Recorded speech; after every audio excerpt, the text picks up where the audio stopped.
আমার সংসারের আমি সেরা ছোট রাঁধুনি। হ্যালো এভরিওয়ান, কী অবস্থা সবার? আশা করি আপনারা সবাই ভালো আছেন। আমরাও অনেক বেশি ভালো আছি। আমার হাজব্যান্ড অনেকদিন ধরে বলতেছে সবাই তো গরুর মাংসের কালা বোনা খায়, আর আমি গরুর মাংসের কালা ঝোল খাবো। তো সাথে রান্না করতাম বোনা খিচুড়ি, যেটা জোড়া থাকবো। তো স্বামীর আবদার বলে কথা, তো কী করবো, জটপট সব কিছু গুছিয়ে নিলাম। যে কোনো জিনিস একটা তৈরি করতে গেলে তো একটু সময় লাগে বেশি। এমনিতেও চারিদিকে যাওয়ার কারণে গরুর মাংস রান্না করতে পারি নাই। এমনিতে ফ্রিজে গরুর মাংস পুরা আছে।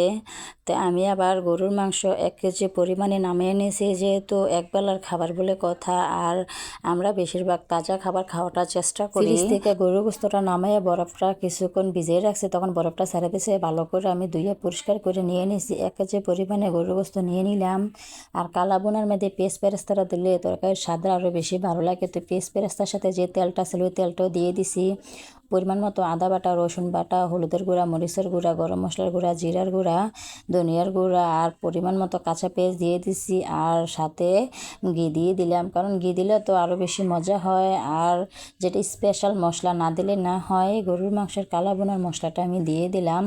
এই মশলাটা দিলে তো স্বাদটা আরও বেশি বেড়ে যায়। তো আমি ভালো করে একসাথে সব কিছু মাইখা মিশিয়ে নিলাম।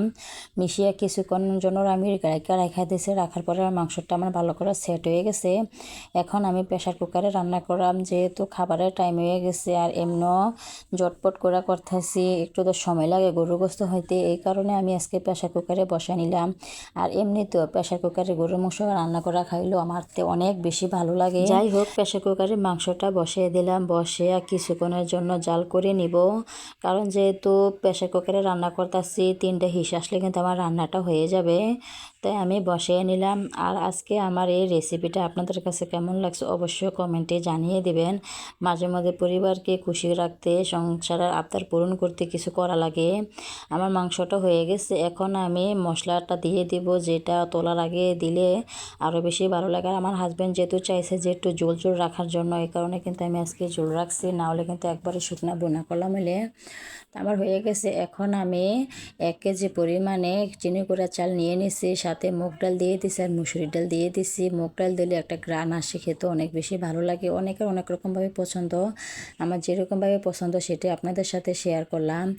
এখন আমি ভালো করে ধুইয়া পরিষ্কার করে নিয়ে নেব। ভুনা খিচুড়ি রান্না করলে ডালটা বেশি দিলে ভুনা খিচুড়িটা খেতে অনেক বেশি ভালো লাগে। তো যাই হোক, আমি ধুইয়া পরিষ্কার করে নিয়ে নিলাম। পরিমাণ মতো তেল দিয়ে দিলাম, পেঁয়াজ, আদা বাটা, রসুন বাটা দিয়ে দিছি। এখানে কিছু আস্তা মশলাও দিয়ে দিছি, কারণ খিচুড়ির মধ্যে আস্তা মশলা না দিলে তো নাই হয়, একটু গ্রান করা লাগে। আস্তা কয়েকটি কাঁচামরিচ দিয়ে দিছি। কাঁচামরিচটি কাঠি নেয়, কারণ আমার সন্তানরা যেহেতু খাবে একটু জাল জাল হলে ওরা খেতে পারবে না।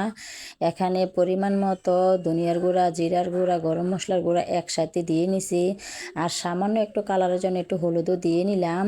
এখন আমার মশলাটা কষানো হয়ে গেছে। আর এখন সবগুলো চাল আমি একসাথে ভেজে নিলাম। জালটা একটু কমিয়ে দিছি, যেহেতু চালগুলো একটু বাজাম, জালটা বেশি হলে আবার চাটা নিচে দিয়ে লেগে যাবো। চালগুলো বাজা নিলাম, এখানে পানিটাও ফুটে গেছে। এখন আমার বাজা চালগুলো দিয়ে দিছি। এখন কিছুক্ষণ জাল করে নিলে আমার খিচুড়িটা হয়ে যাবে। অনেকক্ষণ আমি জাল করে নিলাম। জাল করে নেওয়ার পরে কিন্তু দেখেন কত সুন্দর আমার খিচুড়িটা রান্না হয়ে গেছে।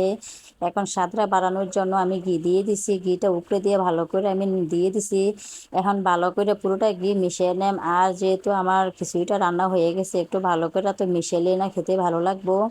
দেখেন মাশাল্লাহ, খিচুড়ির কালারটা কিন্তু অনেক সুন্দর হয়েছে। আপনাদের কাছে কেমন লাগছে সেটাও আমাকে অবশ্যই কমেন্ট করে জানাবেন। তো এই খিচুড়ি খাবো, গরুর মাংস খাবো, একটু লেবু না হলে কি করে হয় বলে না? এটা যেহেতু আমাদের গাছের লেবু, তুলে তো পারতেই হয়। এই কারণে আমি গাছ থেকে কয়েকটি লেবু পেরে নিলাম। আর গাছ পাকা লেবু সাথে হয়েছে ভুনা খিচুড়ি, গরুর মাংস খেতে তো আরও বেশি ভালো লাগবো। তো লেবু গাছের মধ্যে এমনিও কাটা থাকে, এই কারণে আমি একটু সাবধানতার সাথে লেবুগুলো পেরে নিলাম। দেখেন কত সুন্দর এই লেবুগুলা।